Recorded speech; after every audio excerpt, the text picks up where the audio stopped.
Baik, bismillahirrahmanirrahim. Assalamualaikum warahmatullahi wabarakatuh.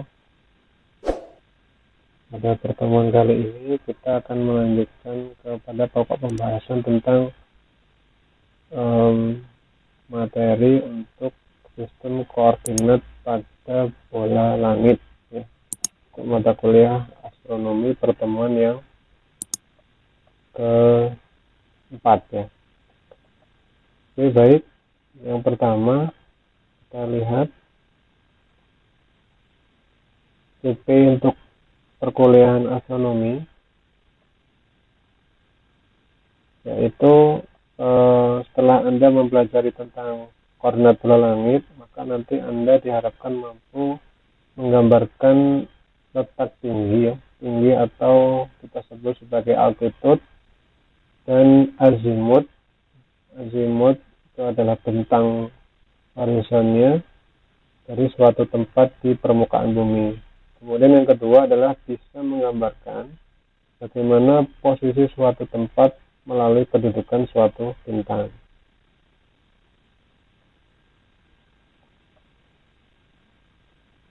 Permasalahannya adalah bagaimana menggambarkan posisi bintang di langit, menggambarkan posisi bintang dengan menggunakan koordinat bola, ya. Bagaimana memprediksikan pergerakan benda langit dengan menggunakan koordinat bola, kemudian bagaimana menentukan posisi bintang terhadap suatu pengamat di permukaan bumi.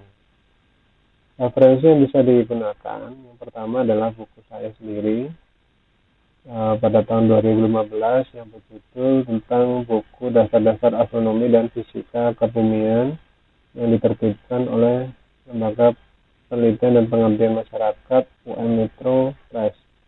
Kemudian yang kedua bisa menggunakan referensi melalui internet, yaitu http://duniaastronomi.com.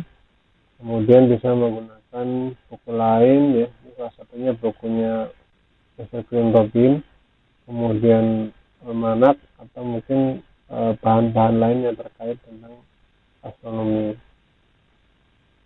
Nah, yang pertama kita harus sepakati bahwa bumi itu didefinisikan sebagai suatu wujud, ya, perwujudan yang diartikan dalam bentuk bola atau bulat. Nah, ini adalah wujud bumi. Maka kita harus percayai, kita harus sepakati bahwa bumi itu berbentuk bulat, bukan berbentuk datar. Kemudian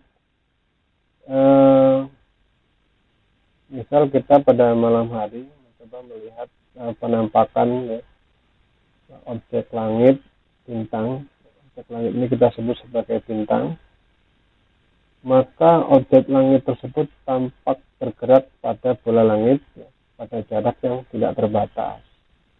Ya, seakan-akan kita melihat bahwa bintang, matahari, kemudian bulan itu memang juga tampak bergerak dan menempel pada bola langit. Bola sendiri merupakan perwujudan dari objek 3 dimensi, tetapi permukaannya digambarkan pada wujud 2 dimensi. Maka ada ruangnya, ada ruang-ruang dalam bola. Sehingga bentuk paling ideal yang bisa menjelaskan tentang koordinat benda langit pada bumi adalah bentuk bola. Sehingga geometri bola itu diperlukan untuk menggambarkan permukaan sebuah bola, ya, baik secara memahami maupun melihat hubungan antar sudut-sudutnya. Lalu apa yang disebut dengan koordinat bola langit, ya?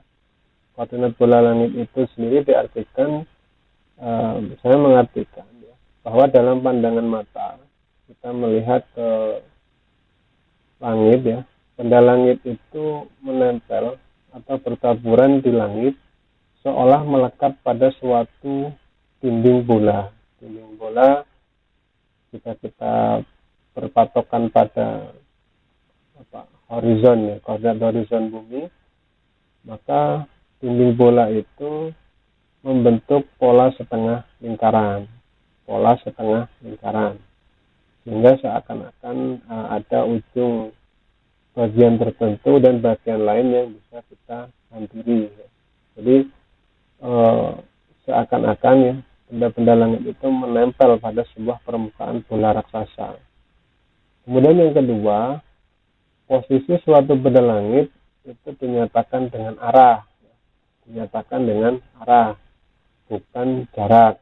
Sehingga arah yang kita gunakan adalah arah utara, kemudian timur, barat, dan selatan. Itu adalah arah yang bisa digunakan dalam menentukan koordinat benda langit.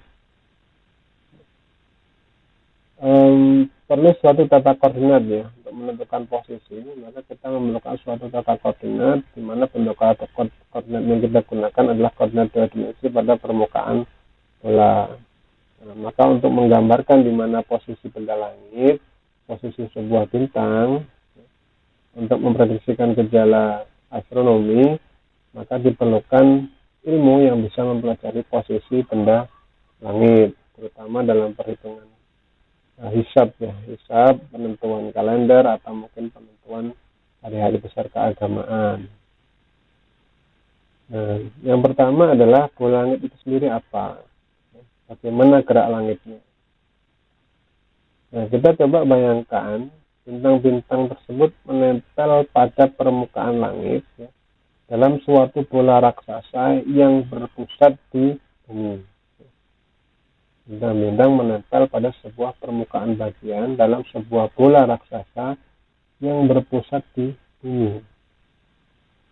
Bola ini yang radiusnya tak terhingga disebut sebagai bola langit. Radius atau jaraknya tidak terhingga. Sehingga bayangan kita inilah yang disebut sebagai dengan bola langit. Dengan asumsi yang kita sepakati di awal bahwa bumi itu berbentuk bulat. Dalam sistem koordinat langit, hanya arah saja yang dipertimbangkan. Hanya arahnya saja, sedangkan jarak tidak. Jadi, letak bintang-bintang hanya ditentukan oleh arah mereka antara satu dengan yang lain. Jadi, jarak itu tidak kita perhatikan. Nanti pada kesempatan lain kita akan belajar tentang magnitud dan parallax itu untuk menentukan jarak sebuah bintang dengan menggunakan kaidah kekuatan sinarnya. Kalau di koordinat bola langit ini kita tidak mempertimbangkan itu, maka yang kita lihat hanyalah arah bintangnya di mana, di sebelah mana. Sebagai contoh, umpamanya dua buah bintang terpisah pada jarak sudut 10 derajat. 10 derajat, sehingga tidak diprediksikan jaraknya berapa tahun cahaya atau berapa meter atau berapa kilometer ya, melainkan adalah arahnya. Nah, ini ada sebuah contoh yang menggambarkan tentang asumsi bahwa benda langit yang kita lihat hanya kita perhatikan arahnya. Jarak sudut antara dua bintang S1 dan S2 dalam gambar ini didefinisikan sebagai S1O S2. S1 bintang, sudut S1 S aksen 1, kemudian S aksen 2 atau S2OG1, S2OG1, tampak bahwa jarak ke bintang itu tidak diperhitungkan. Ini adalah bintang, ini jaraknya berarti tidak diperhitungkan. Jadi kita melihatnya bahwa bintang-bintang itu sebenarnya ada jarak ya antara S1, S2 dan Q1 ini. Hanya saja diambil satu sudut yang rata, atau di bagian pengamat itu melihatnya dia hanya menempel pada si aksen yang dilihat pengamat adalah S aksen 1, S aksen 2, dan si aksen 1 proyeksinya. Nah, kemudian kita coba melihat ya bagaimana proyeksi benda langit ya, pada kutub-kutub di bumi, pada bola langit. Ya. Ini adalah bola langit. Ya. Bola langit. Nah di sini kita melihat ada proyeksi dua kutub. Ya. Dua kutub yang diproyeksikan adalah kutub lintang utara atau kutub langit utara, kemudian kutub langit selatan. Ini sebagai kutub ya polarisnya ya, polaris kutub utara dan kutub ini kutub selatan, dan ini adalah bumi. Nah, ini adalah bola langit yang terlihat seakan-akan berputar, walaupun yang berotasi adalah bumi itu sendiri. Nah, gerak langit ya, gerak langit ini juga nanti akan berbeda antara suatu tempat pengamat ya, di mana tempat pengamat itu bisa kita bedakan di dua hal. Ada di beberapa buku menjelaskan lebih dari dua, seperti di kutub utara, kutub selatan, kemudian di ekuatornya, di ekuator atau di khatulistiwanya. Kita lihat penggambaran gerak langit ketika seorang pengamat berada di kutub ya, adalah seperti ini. Di kutub, jika kita berdiri di salah satu kutub, baik itu di kutub utara ataupun kutub selatan, maka kita bisa melihat ya, sumber rotasi benda langit ya, sebenarnya adalah bumi kita. Di mana sumber rotasi itu ada di zenit. Apa itu zenit? Zenit adalah titik titik tegak lurus yang berada di tepat di atas kepala pengamat. Nah, karena bintang-bintang akan tampak berputar melingkar terhadap titik tepat di atas kepala. Ya, ketika kita berada di kutub, lingkarannya akan jelas sekali karena kita berada di kutub. Bintang tidak terbit dan juga tidak terbenam. Bintang yang tidak terbit dan juga bintang yang atau bintang sirkumpolar ya. Bintang itu selalu ada di situ karena memang pengamat berada di bagian kutub. Lintasan di tengah bintang dalam bulan langit ini disebut sebagai lingkaran harian. Lingkaran harian itu lingkaran benda langit yang tidak tenggelam, artinya bintang yang dilihat orang yang berada di bagian kutub itu akan selalu sama bintang-bintang yang sama itu terus ya, artinya bintang sirkumpolar itu selalu ada di sana. Beda dengan yang berada di ekuator.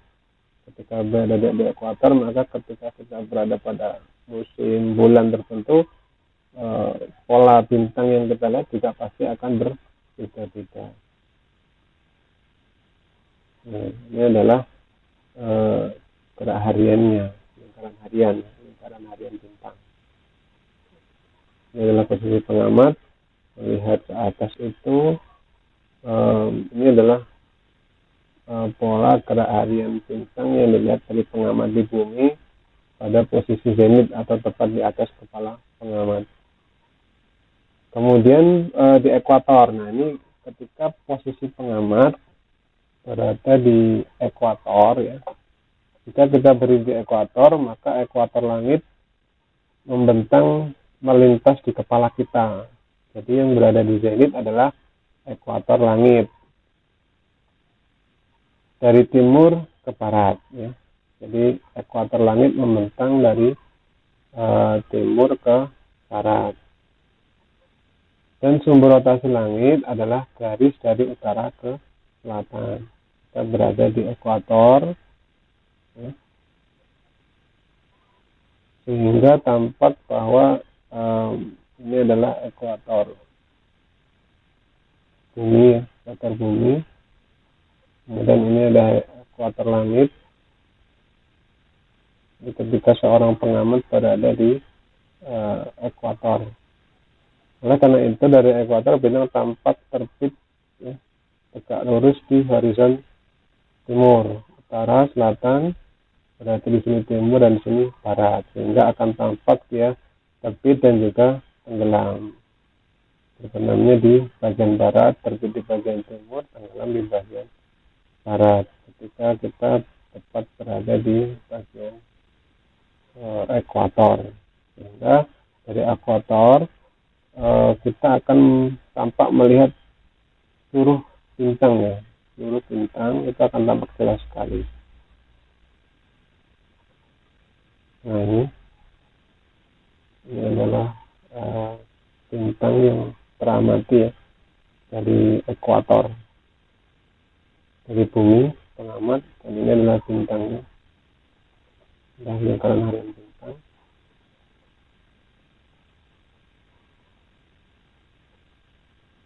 Nah, jadi bintang di kutub bintang utara juga teramati, bintang di kutub bintang selatan juga akan terlihat pengamat yang berada di ekuator.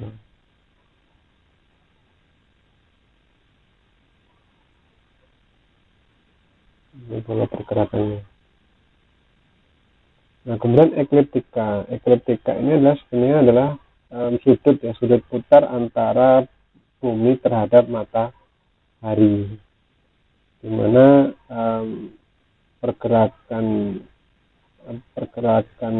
sistem revolusi bumi terhadap matahari ini dibagi dalam 4 musim: Maret, Desember, September, dan juga Juni. Sudut putar bumi terhadap matahari itu bumi miring sebesar 23,5 derajat, sehingga tidak tepat lurus. Nah, sudut putar ini disebut dengan sudut ekliptika. Nah, inilah perputarannya. Dan Juni, kemudian nanti di bulan September, kemudian di bulan Desember, dan di bulan Maret. Di bulan-bulan inilah tepat bahwa sudut putar bumi terhadap matahari sebesar 23,5 derajat. Kemudian ini adalah gerak matahari pada bola langit. Dari titik pandang bumi, matahari seolah-olah bergerak pada bola langit. Ini pergerakan matahari yang seolah-olah menempel pada dinding bola langit.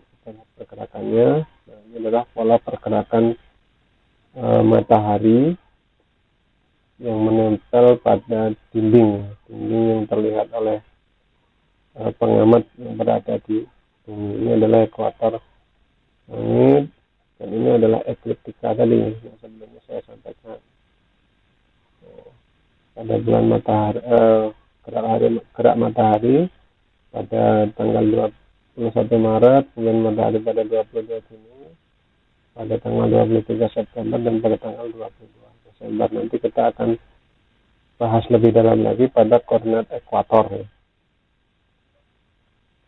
Kemudian sistem koordinat, ini adalah sistem koordinat di bumi. Kutub utara, kemudian ada kutub selatan, ada lintang utara, ada lintang selatan, dan ini adalah garis ekuatornya. Garis ekuator ini adalah butir, dan ini adalah lintang. Kemudian ada garis meridian. Jadi setiap titik di bumi itu tentunya akan memiliki garis meridiannya masing-masing, dari kutub utara sampai dengan kutub selatan. Kemudian ini adalah sistem koordinat horizon. Horizon ini adalah meridian langitnya, meridian lokal pelangit. Ini adalah horizonnya, titik horizon pengamat, horizontal atau bidang datar pengamat. Kemudian ini adalah zenit dan ini nadir. Dan ini adalah jarak bintang terhadap zenit. Kemudian ada tinggi bintang yang diukur dari permukaan horizon. Garis biru ini disebut dengan azimut, tinggi ini disebut dengan altitude. Nanti kita akan coba dalami. Nah, dalam sistem koordinat langit itu sebenarnya ada 3 koordinat yang bisa kita kaji. Yang pertama itu ada sistem koordinat horizon. Kemudian yang kedua itu ada sistem koordinat ekuatorial. Kemudian yang ketiga ada sistem koordinat ekliptika. Pada kesempatan hari ini kita pelajari dulu tentang horizon, baru nanti di pertemuan selanjutnya kita kaji bagaimana sistem koordinat ekuatorial dan ekliptika.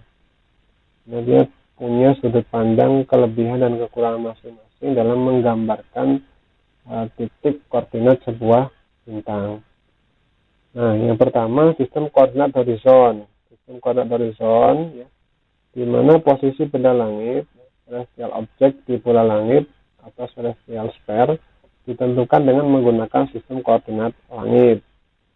Sistem koordinat langit horizon ini adalah sistem koordinat yang paling sederhana dan paling mudah untuk dipahami. Nah, untuk menentukan sebuah sistem koordinat benda langit, maka harus ada dua hal yang menjadi penting. Di mana yang pertama adalah kita harus tahu dulu bidang fundamentalnya seperti apa.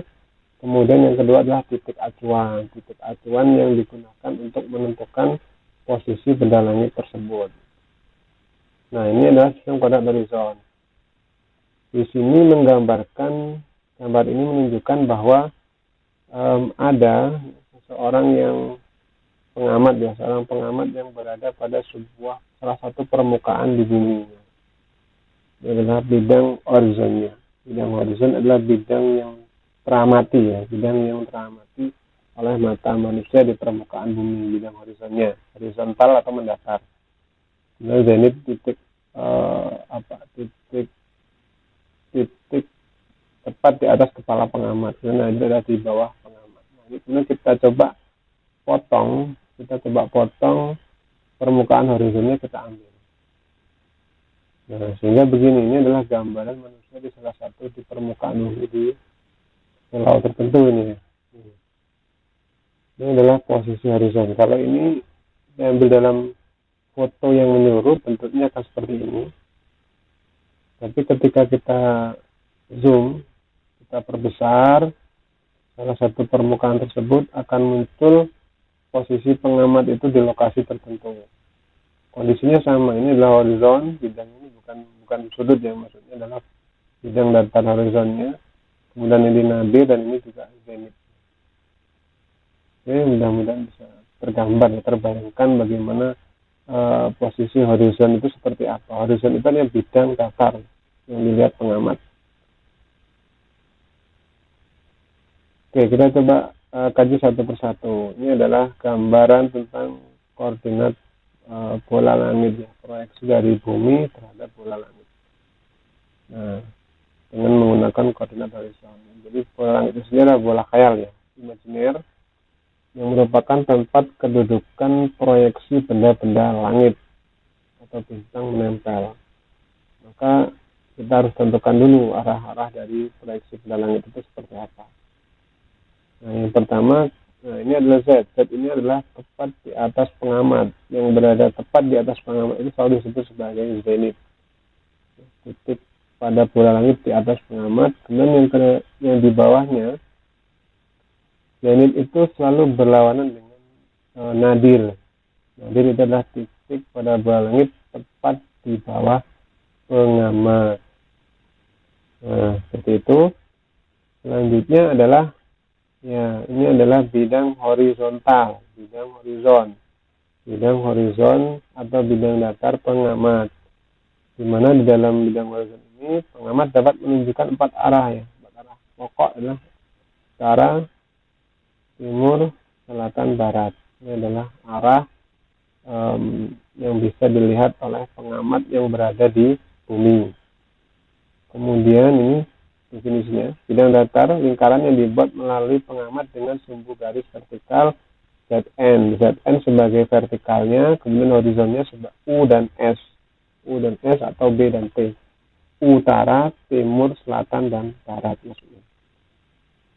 Kemudian menggambarkan posisi sebuah benda langit dengan menggunakan koordinat horizon, maka ada 2 hal. Yang pertama adalah posisi benda langit itu harus digambarkan bagaimana posisi azimutnya dan posisi tinggi bintangnya atau altitude. Kemudian kita juga bisa menggambarkannya dengan menggambarkan posisi azimut bintang, jarak zenit. Sehingga jarak hubungan antara tinggi dan jarak zenit ini adalah 90 derajat dikurangi T, tinggi atau altitude-nya. Nah, kita coba lihat definisinya satu persatu. Ini adalah gambar dari bola langit yang kita gambarkan tadi. Nah, kemudian ini adalah bidang horizonnya, bidang horizon permukaannya. Nah, kemudian yang garis hitam ini adalah azimut.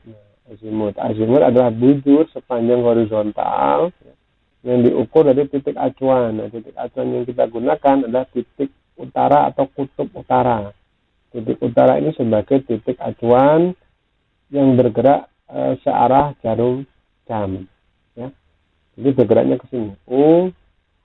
Tek, bergerak ke T, bergerak ke S, bergerak ke barat, bergerak lagi ke utara. Dengan besar sudutnya adalah 360 derajat. Sehingga dalam menggambarkan posisi bintang ini kita menggunakan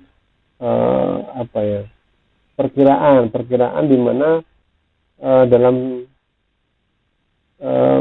lingkaran ini memiliki sudut sebesar 360 derajat, sehingga ketika kita butuh sudut 90 derajat, kita tinggal ambil seperempat bagian dari lingkaran tersebut. Dan yang kedua adalah tinggi bintang atau altitude. Altitude itu sebenarnya buffer sepanjang bidang horizon sampai dengan zenit, ya.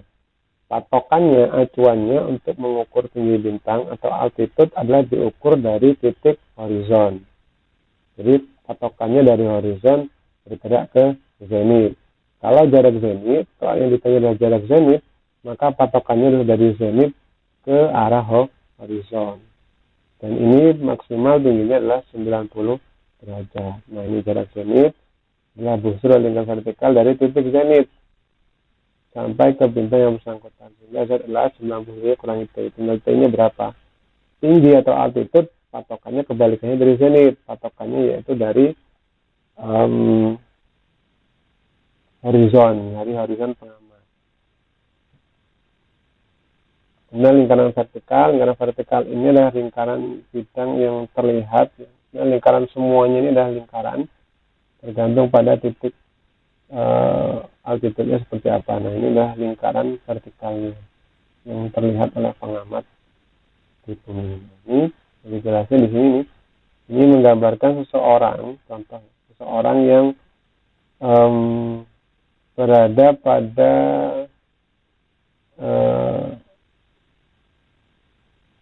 penggambaran pada bidang koordinat horizon. Ini merah yang bagian bawah berputar ini. Ini adalah azimut, dari utara bergerak ke timur, kemudian ke selatan, terus ke barat. Ini adalah titik azimutnya. Azimut bintang yang dilihat oleh pengamat yang berada di sini. Kemudian altitude atau tinggi bintang adalah dari horizon bergerak ke sini. Ini adalah bintang yang dilihat oleh pengamat di bumi. Maka altitude dan azimutnya sudah terlihat.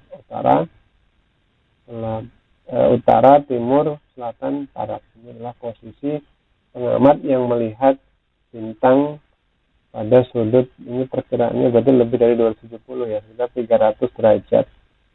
Dengan sudut mungkin sekitar 45 derajat. Ini adalah zenit. Sehingga dua bidang yang kita tanyakan di awal tadi, sudut sistem kuadrat horizon, bidang fundamentalnya adalah bidang horizontal. Jadi bidang patokannya adalah bidang horizontal. Kemudian titik acuannya adalah titik utara. Titik utara sebagai titik acuan untuk menentukan azimutnya. Selanjutnya, dalam sistem kuadrat horizon, rentang azimut itu adalah dari 0 derajat sampai dengan 360 derajat. Sedangkan rentang ketinggian atau altitude-nya itu minus 90 derajat sampai dengan plus 90 derajat. H sama dengan 0 ketika benda berada di horizon atau bintang berada di horizon. H minus 90 derajat ketika benda di titik nadir, berarti di bawah pengamat.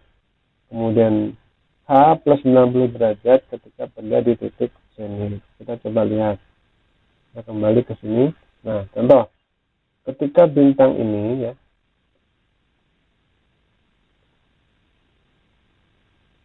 ketika bintang ini letaknya tidak di arah zenit melainkan ke arah nadir, maka sudut pembentukannya itu berarti menjadi bernilai negatif ya.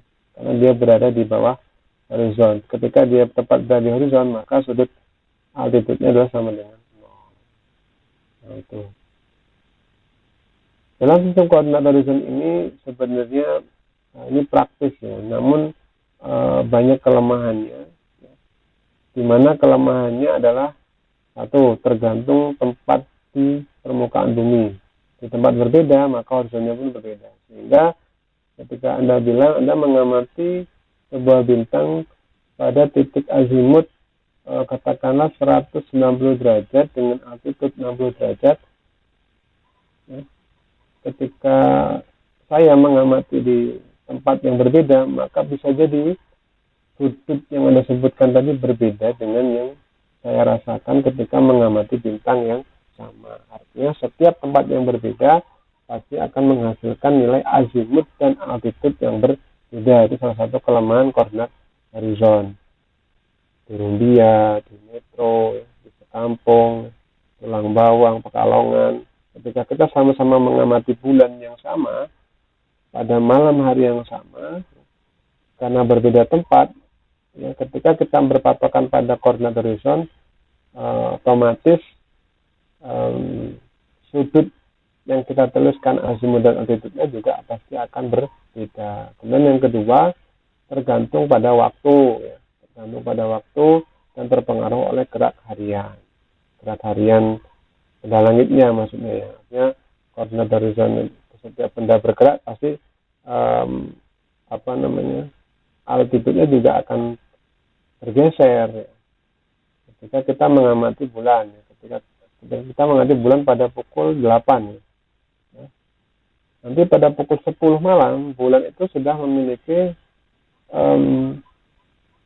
koordinat altitude dan azimut yang berbeda karena dia bergerak ya. Itu maksudnya seperti itu. Berbeda dengan koordinat-koordinat yang lain yang bisa menggambarkannya dengan cukup jelas. Yang ketiga, bila pengamatan dilakukan dengan bantuan teleskop, kedua sumber teleskop harus bergerak mengikuti gerak semua harian benda langitnya. Nah, ini benar sekali ya. Jadi ada trackingnya harus diikuti. Kemudian kelebihannya memang praktis, sederhana, mudah sekali untuk digunakan dan dibayangkan. Dipraktekkan juga mudah. Akan Anda coba menentukan melihat ke atap rumah ya, melihat rumah, kemudian coba melihat bohlam lampu. Nah dari bohlam lampu itu Anda bisa prediksikan nilai azimut dan altitude. Azimut berarti tentukan dulu arah utara Anda sekarang ini di sebelah mana. Nah setelah itu dari arah utara sebagai patokan Anda putar searah jarum jam. Nah, kemudian lihat sudut pandang Anda itu berhenti di berapa derajat. Itu artinya sudah sudut azimut. Kemudian perhatikan sudut dari bidang data dari lantai di rumah. Kemudian lihat sudut antara lantai dengan sudut lampu. Nah, itu adalah sudut yang disebut sebagai sudut altitude-nya. Oke, kita lihat contohnya. Contoh yang pertama adalah tentukan posisi bintang yang terletak pada azimut 200 derajat dan altitude-nya 45 derajat. Nah, pertama sebelum kita menggambarkan posisi bintang, kita harus gambar dulu bola langitnya. Nah, utara, timur, selatan, barat sudah harus tergambar, jadi dan nantinya juga sudah ada.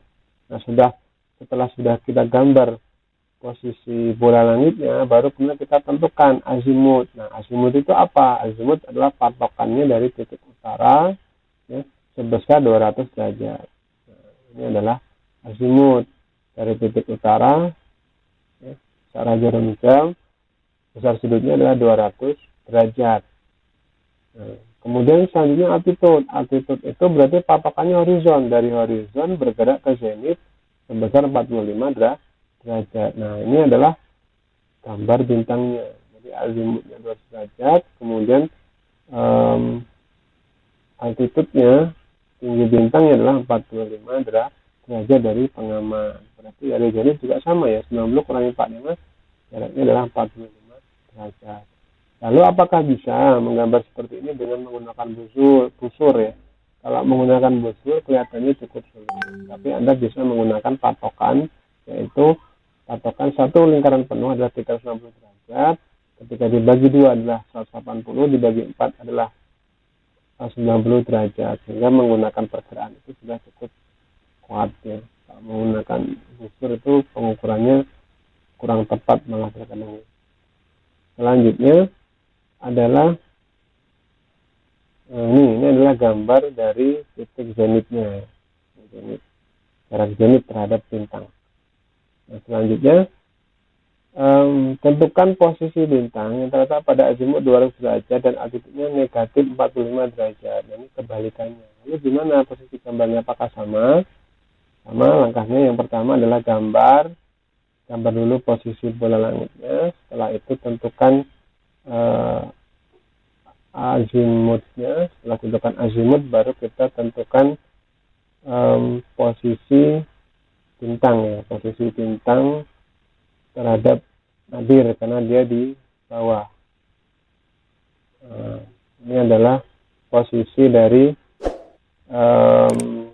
nadir ya.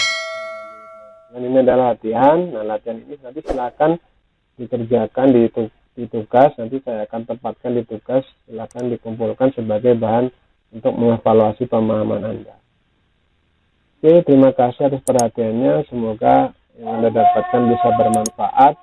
Saya akhiri, wassalamualaikum warahmatullahi wabarakatuh.